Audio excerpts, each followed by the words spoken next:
Hindenburg एक research संस्था है, उसने 88 सवाल किए हैं और उसके बाद में लगभग 1.5 लाख करोड़ का घाटा अडानी को हुआ, 2.5 लाख करोड़ का जनता का हुआ। मैं जनता से अपील करूंगा आपके माध्यम से कि जिन्होंने इनके यहाँ शेयर लगाया हो तुरंत शेयर बेच दें, और मोदी जी से उम्मीद करूंगा कि SBI LIC के पैसे को बचाएं।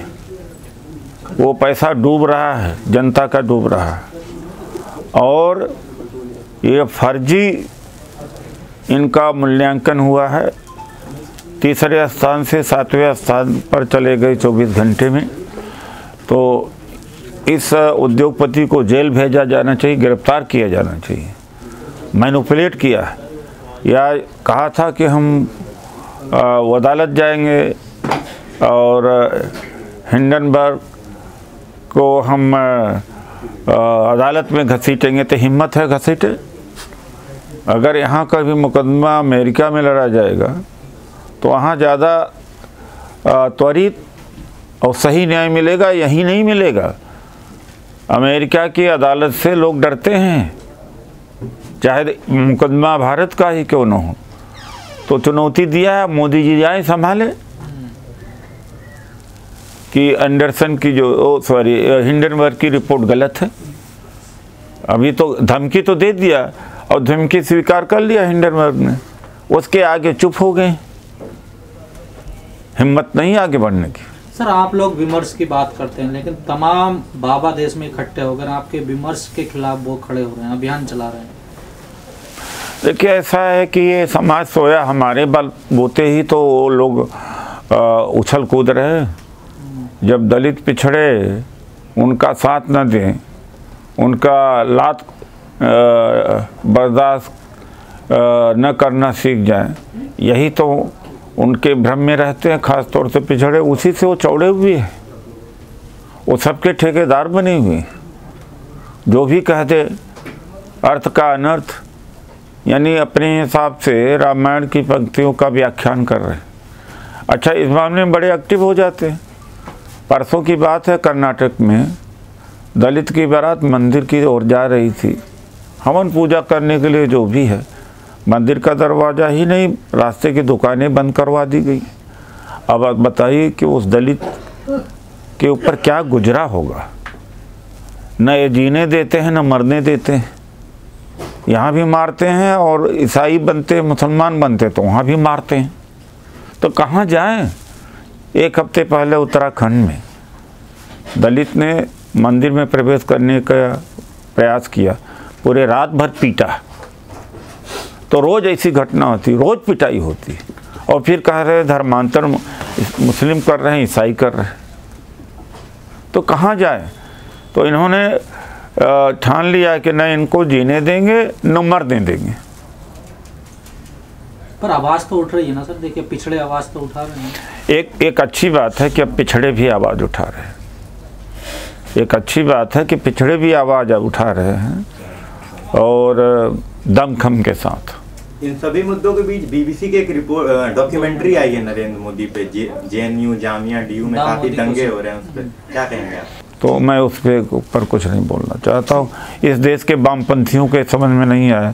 जितना हाय तौबा, मारपीट, या जितनी मुस्तैदी सिक्स के ऊपर भिड़े हुए हैं दलितों को आरक्षण के लिए, या निजी क्षेत्र में आरक्षण के लिए, या और मुद्दे को जहाँ अत्याचार है, भिड़े तो कम्युनिस्ट पार्टी का भी भला होता और BJP भी कमज़ोर होती।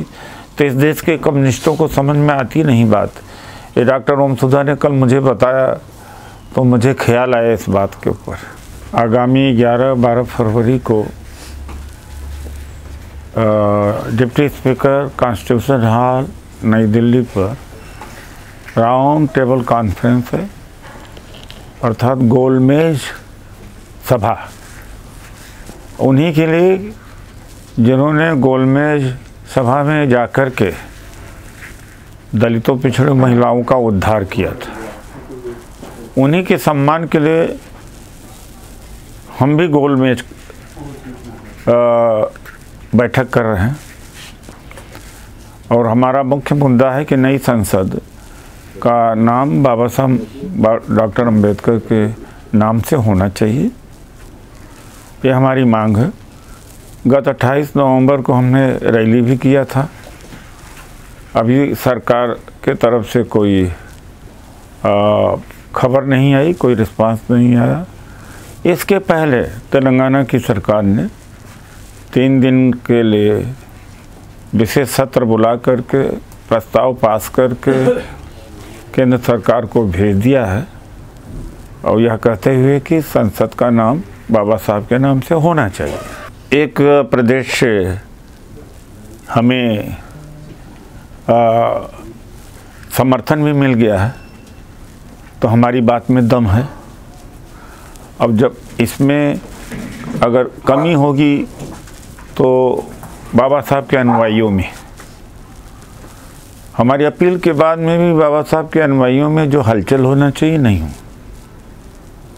तेलंगाना की सरकार के मुख्यमंत्री कोई दलित नहीं है। एक गैर दलित मुख्यमंत्री ने जब विशेष सत्र बुला करके प्रस्ताव पास करके मांग किया है कि नई संसद का नामकरण बाबा साहब के नाम से हो, तो बात में तो दम है। फिर दलित समाज जातिवाद में फंसा है कि अहंकार में फंसा है कि क्यों नहीं इकट्ठा होता। अगर ये लड़ाई किसी और ने भी चालू करी होती तो हम लोग जले जाते। हमने तो एक रैली भी किया, बहुत सारे खर्चे हुए जिसकी खर्चे की पूर्ति भी नहीं हो पाई। हमारे साथी डॉक्टर ओम सुधा जो राष्ट्रीय महासचिव हैं परिसंघ के, रात दिन लगे हुए हैं, पूरी टीम लगी हुई है। तो क्यों दलित समाज या अम्बेडकरवादी नाम लेते हैं जब बाबा साहब के लिए कुछ बड़ा करने का समय आता है तो शांति क्यों, सक्रियता क्यों नहीं। इसलिए आप लोगों के माध्यम से संदेश भेजने का प्रयास है कि आगामी 11-12 फरवरी को deputy speaker hall constitution club नई दिल्ली में 2 दिवसीय गोलमेज सभा में भाग लें। इसके अतिरिक्त भी न्यायपालिका से जितनी क्षति हो रही है आरक्षण को लेके या मजदूरों का, गरीबों के खिलाफ जो फैसले आ रहे हैं, उसका वजह है कि सवर्णों के हाथ में जुडिशरी है, वहाँ भी आरक्षण की मांग कर रहे हैं, निजी क्षेत्र में आरक्षण हो। और जिस तरह से port, BSNL, MTNL, rail, bank उठा के पूंजीपतियों को दिए जा रहे हैं, उससे नौकरियां समाप्त हुई हैं और ठेकेदारी प्रथा लागू हुआ। लेटरल एंट्री के माध्यम से तमाम अधिकारी घुसा दिए गए। इसके खिलाफ हमारा आंदोलन है। यह भी मुद्दे हैं जिन पे विचारणीय है। ये किसी विशेष संगठन का नहीं है। जिन तक को खबर लगे हमें पहले से सूचना कर दें, क्योंकि इसका शुल्क भी रखा है डॉक्टर ओम सुधा जी ने। 2 दिवसीय कार्यक्रम है। तो फ़ोन नंबर डॉक्टर ओम सुधा जी का है 8789325595। तो जो अम्बेडकरवादी हैं और जो मानवतावादी हैं, प्रगतिशील लोग हैं, जो चाहते हैं कि समाज में समतामूलक समाज की स्थापना हो, न्याय मिले और नई संसद का नाम बाबा साहब के नाम पर हो, तो संपर्क करें। योगी कह रहे हैं कि सनातन धर्म राष्ट्रीय धर्म। मैंने कल टेलीविज़न पर देखा तो हमने कहा कि अगर सनातन धर्म राज धर्म है तो सिख, ईसाई, मुस्लिम, जैन, पारसी धर्म का कहाँ अस्तित्व है, हम कहाँ खोजें उनको। उसके बाद ऐसा लगता है भूचाल आ गया। आज तो सुबह हम उठते ही देखा 10-5 टेलीविज़न वाले आ गए, तो हमने कहा भाई एक विमर्श हम कर रहे हैं, पूछ तो रहे हैं कि दूसरे कोई धर्म है कि नहीं है यहाँ पर। फिर एक बात और आई, और एक बात मैंने और पूछा कि सनातन धर्म में दलितों, पिछड़ों, महिलाओं की स्थान किस जगह पे है, वो भी बता दें। तो ये तो एक विमर्श मैंने किया और ये जवाब अपेक्षित है, और आज दिन भर लगता है कि मूल रूप से यही न्यूज़ चलेगी। तो संवाद किया जा रहा है, तो आरएसएस के प्रचारक, सरसंघ चालक या योगी जी इसका जवाब किस तरह से देखते हैं, उसका हम इंतज़ार कर रहे हैं, दलित समाज इंतज़ार कर रहा है।